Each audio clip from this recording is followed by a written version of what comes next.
आरहत वाङ्मय में कहा गया है,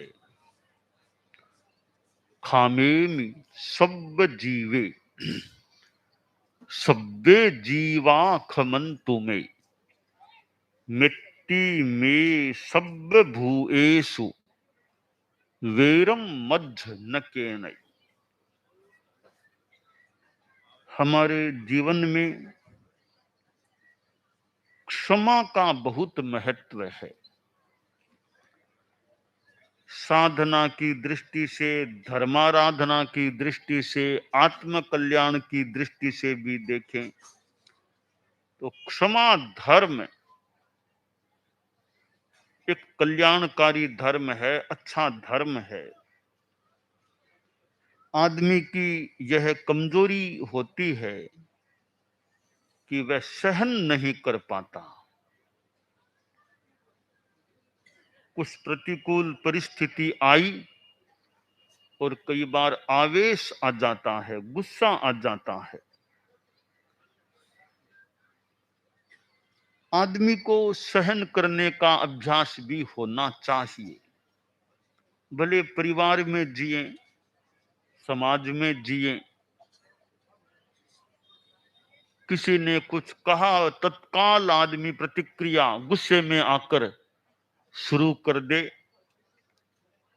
तो यह सहिष्णुता की कमी का द्योतक हो सकता है। परिवार में भी सहन करना भी होता है, तब परिवार में कुछ शांति रह सकती है। तो सहन करते जाएं, कोई कुछ भी करे सब सहन करो, ठीक है, सहन तो करना ही चाहिए, सहना चाहिए, पर उचित तरीके से कहना भी चाहिए, मौके पर कहना भी चाहिए। ऐसा नहीं कि राम राज बरते, कोई कहने वाला नहीं, टोकने वाला नहीं। तो राम राज के दो अर्थ होते हैं।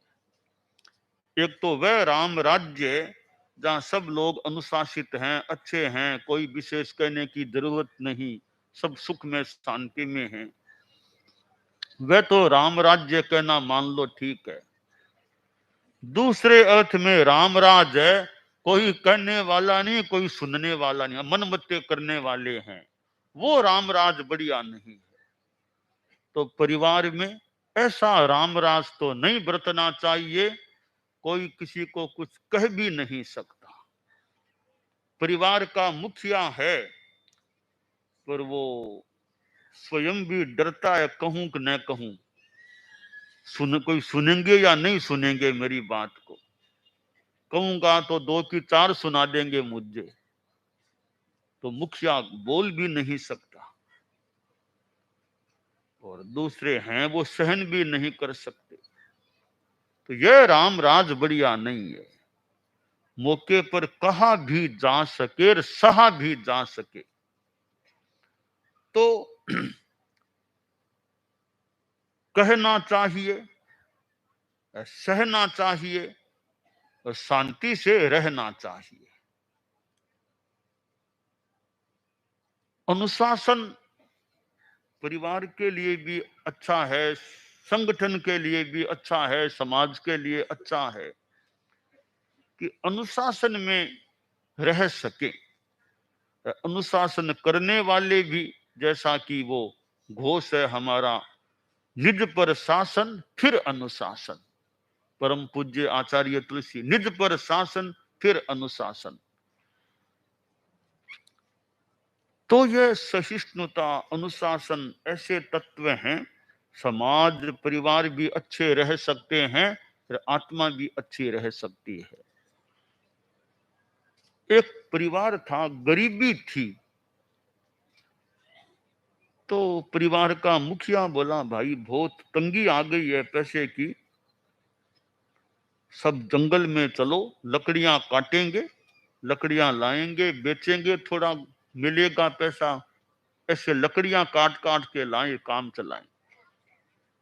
तो परिवार में 10 एक लोग थे, बच्चे और युवक मिला करके। तो मुखिया ने कहा, तो सब के सब जंगल में गए।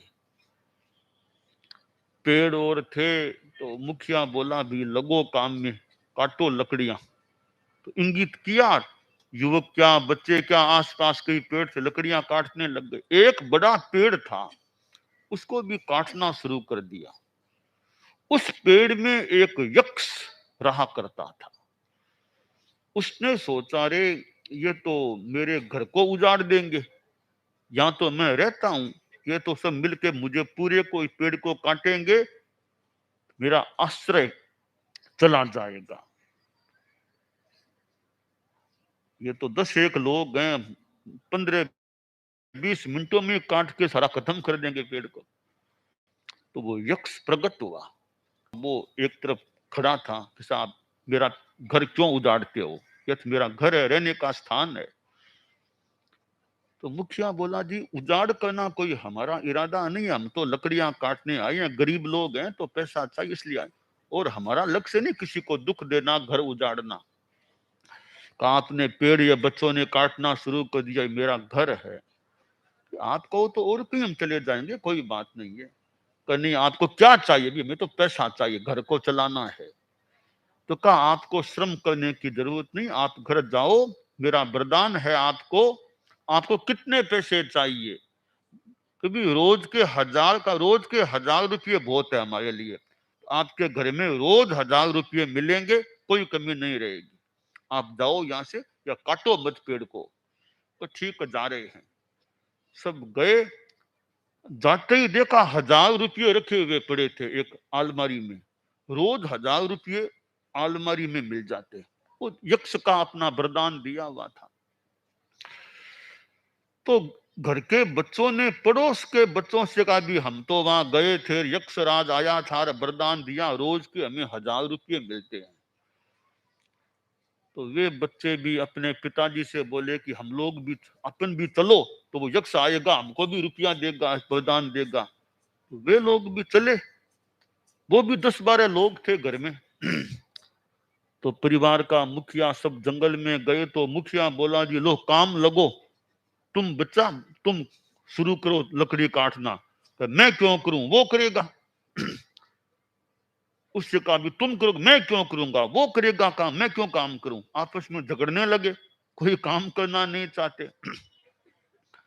वो यक्ष वाला पेड़ था, वो वहां सब इकट्ठा हुए थे, पेड़ को काटने की ओर की बात हो रही थी। तो मुखिया बोला, फिर मैं काटूंगा, मैं काम करूंगा। वो बेचारा काम करने शुरू हुआ, और वो यक्ष राज आ गया कि भाई पेड़ क्यों काटते हो, ये मेरा घर है। सा हमें तो पैसा चाहिए, कि आपके कमी कमी तो नहीं है, हमारे घर में है वैसे पैसा, पर हमने सोचा उनको आपने दिया तो हमको भी दे दोगे, हम आ गए पेड़ काटने के लिए।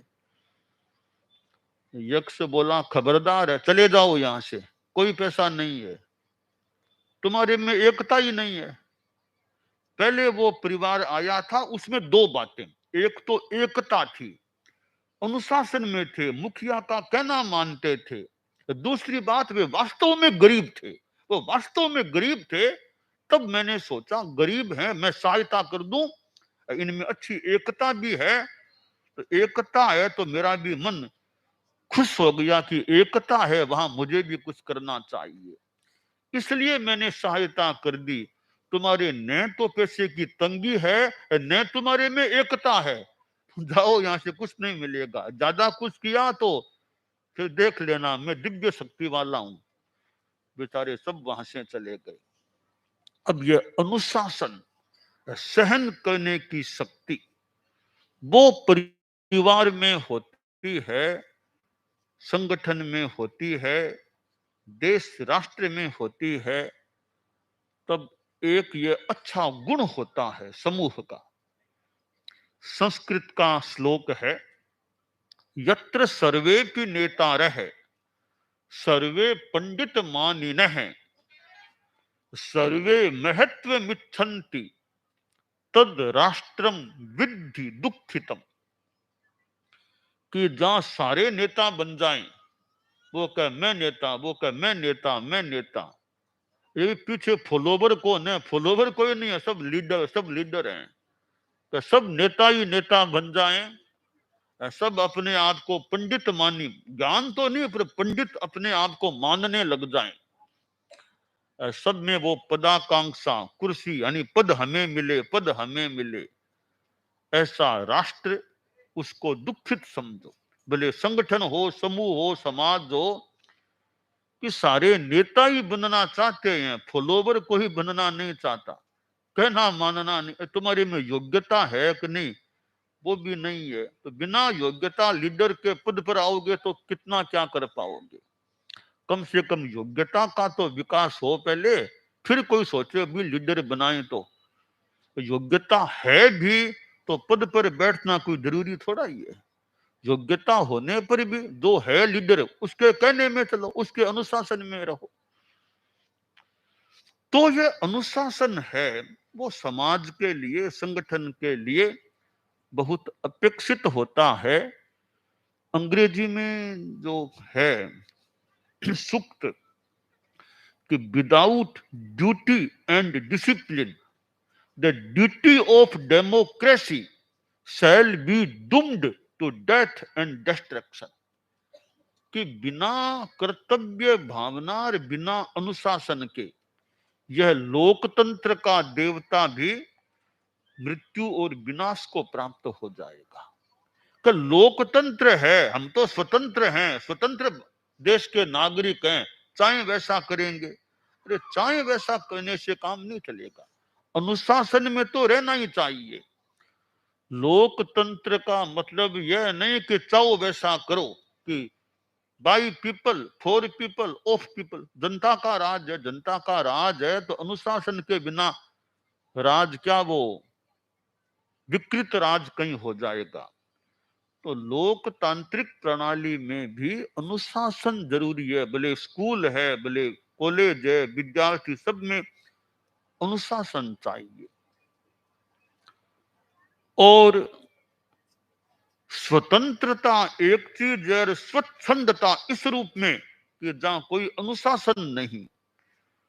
वो जब रोड पर एक लड़का, युवक था, तो रोड के बीच में यूं सो गया, यूं रोड जा रही थी, बीच में आके सो गया। सोए तो फुटपाथ पर मान लो, फिर भी कोई सो गया कोई बात नहीं, रोड के बीच में यूं आधा सो गया। इतने में एक कार उधर से आई, उसके निकट आ गई। तो ड्राइवर बोला, भैया उठो, ये कार आ रही है, उठो। कहा, मैं क्यों उठूं, तुम कौन हो मुझे कहने वाले? मैं आजाद भारत का नागरिक हूं, मैं चाहूं वैसा करूंगा। तुम कौन हो मुझे टोकने वाले, रोकने वाले, कहने वाले? मैं चाहूं वैसा, मैं स्वतंत्र भारत का नागरिक हूं। अरे भैया, नागरिक हो भारत के, पर रोड तो चाहिए ना वाहनों को जाने, ट्रैफिक का है। रोड को एक तरीके से सो, फुटपाथ पर सो जाओ, बीच में कहां सोए हो? तो नहीं नहीं, मुझे मत बोलो, मैं आजाद भारत का नागरिक हूं, चाहूं वैसे कर सकता हूं। तो ड्राइवर ने सोचा ये यूं तो नहीं मानेगा, तरीके से ही मनाना पड़ेगा। तो कई बार वो मनाने के लिए तरीका काम लेना होता है। तो ड्राइवर बोला, ठीक है, तुम आजाद भारत के नागरिक हो, तुम चाहो वैसा करना चाहते हो, ऐसे तुम लेट गए हो, तो भैया मैं भी इसी भारत का नागरिक हूं, मैं भी तो आजाद भारत का नागरिक हूं, ड्राइवर हूं। तो मैं तुम्हारे ऊपर से अपना कार निकालूंगा, मेरी कार तुम्हारे ऊपर से निकलेगी, मैं भी आजाद भारत का नागरिक हूं, चाहूं वैसा करूंगा। अब वो कार को निकट लाने लगा, तब उठा, एक तरफ हो गया। तो भाई स्वतंत्र भारत के नागरिक हो तो तरीके से तो रहना चाहिए ना। देश का भी अपना विधान है, संस्थाओं का भी अपना संविधान विधान होता है, समाज के भी नियम कायदे कुछ होते हैं। तो नियम कायदा, अनुशासन, मर्यादा, इसका मान सम्मान नहीं रखोगे, तुम मर्यादा का मान नहीं रखोगे, तुम्हारा फिर कौन मान रखेगा? तो बड़े से बड़ा व्यक्ति है, उसको भी अपने से ऊपर वाले का तो मान सम्मान एक रखने की बात होती है। भारत है तो भारत के बड़े बड़े नेता, भारत के संविधान का सम्मान तो उनको भी करना होगा ना। भारत के सर्वोच्च पद पर है, पर देश का संविधान तो उनके लिए भी पालनीय हो जाता है। हम तो बड़े, हम क्यों नियम पालेंगे? तो बड़े नहीं पालेंगे तो छोटे फिर कितना नियम को पालेंगे? यद यदाचरति श्रेष्ठ तत्तदे वेतरो जने, कि श्रेष्ठ लोग, बड़े लोग जैसा आचरण करते हैं फिर पीछे वाले भी वैसा सीख सकते हैं। इसलिए ये अनुशासन तो मानो सबके लिए काम का है। हाँ, कौन किसके अनुशासन में रहे वो फर्क पड़ सकता है, कि कौन किसका, किसका कौन बॉस है, किसका कौन अधिकारी है। अपने जो अधिकारी हैं उनके हिसाब से हमें रहना चाहिए, और मर्यादा विधान संविधान है उसके प्रति जागरूक रहना चाहिए। समाज है, राष्ट्र का संविधान है, समाज के भी अपने मान लो नियम कायदे हैं, कि समाज के नियम नहीं मानेंगे, नहीं पालेंगे तो समाज में कोई क्यों रखेगा तुमको? समाज के नियमों की उपेक्षा करते हो तो समाज आपकी उपेक्षा करेगा तब। तो जो जिस समाज में रहे, जिस संगठन में रहे, उसके नियम कायदों के प्रति लापरवाही करना या उच्छृंखलता करना वो बढ़िया नहीं। तो हमारे जीवन में यह समाज भी हम सहन कर सकें। बड़ों ने कुछ कह दिया, हमारे बड़े हैं, माइट हैं, अधिकारी हैं, कुछ कह दिया तो कह दिया, हम तरीके से उनकी बात को लें। कोई कहना हो तो अलग से शांति से कह दें यह बात ऐसे थी। तो आवेश में आ जाएं तो यह क्षमा धर्म है, उसमें सहन करने की शक्ति का होना आवश्यक है, कि सहन कर सके। बड़े हैं तो बड़े भी तो कभी छोटे रहे होंगे, आज बड़े हैं तो कभी वो भी तो किसी के नीचे छोटे रूप में रहे होंगे। का कोई शिष्य नहीं बनता है, जो अच्छा शिष्य नहीं बन सकता वो अच्छा गुरु भी कैसे बन पाएगा? तो पहले अच्छे शिष्य रूप में रहो तो कभी गुरु बनने का भी मौका आ सकता है। तो शिष्य नहीं बन सकता मैं किसी के नीचे नहीं रह सकता, तो तुम्हारे नीचे फिर कौन रहेगा? तो अपने बड़े हैं, गुरु हैं, तो गुरु के पास तुम अच्छे शिष्य के रूप में रहो। न हुंति शीसा अशिष्य, जो स्वयं शिष्य नहीं बन सकता फिर उसके शिष्य कितने बनेंगे और क्यों बनेंगे? बनेंगे तो कैसे रहेंगे, किस रूप में रहेंगे? तो हम अनुशासन में रह सकें और शिष्य भी रह सकें, गुरु बनने की भूख नहीं, हम शिष्य बन के रह सकें। गुरु बनने की भूख हो जाए कि मैं गुरु बनूं, मैं गुरु बनूं, मैं गुरु बनूं, एक कोई तो शिष्य भी बनो। पहले शिष्य तो बनो, बाद में फिर कभी कोई स्थिति आएगी तो गुरु बनने की बात आएगी। खेत सिंह जी स्वामी थे, भारमल जी स्वामी के बाद उत्तराधिकार की बात थी, और भारमल जी स्वामी ने तो 2 नाम तय करवा दिए, मेरे पीछे उत्तराधिकारी 2 नाम, खेत सिंह, रायचंद। गुरुदेव से निवेदन किया गया कि नाम तो एक ही ठीक रहेगा, 2 नाम तो ठीक नहीं, का एक रखना तो फिर खेत सिंह का नाम हटा देते हैं, रायचंद का नाम है। तो खेत सिंह स्वामी ऐसा नहीं कि मेरा नाम क्यों हटा दिया, गुरु तो मैं बनूंगा, नहीं नहीं, जैसा गुरु ने किया वो ठीक। तो यह अनुशासन, क्षमाशीलता, सहिष्णुता, ये समाज में रहते हैं तो समाज के अच्छे होने का एक आयाम यह है कि समाज में अनुशासन कैसा है, क्षमाशीलता कैसी है, ये तत्व रहें तो समाज कुछ अंशों में स्वस्थ रह सकता है।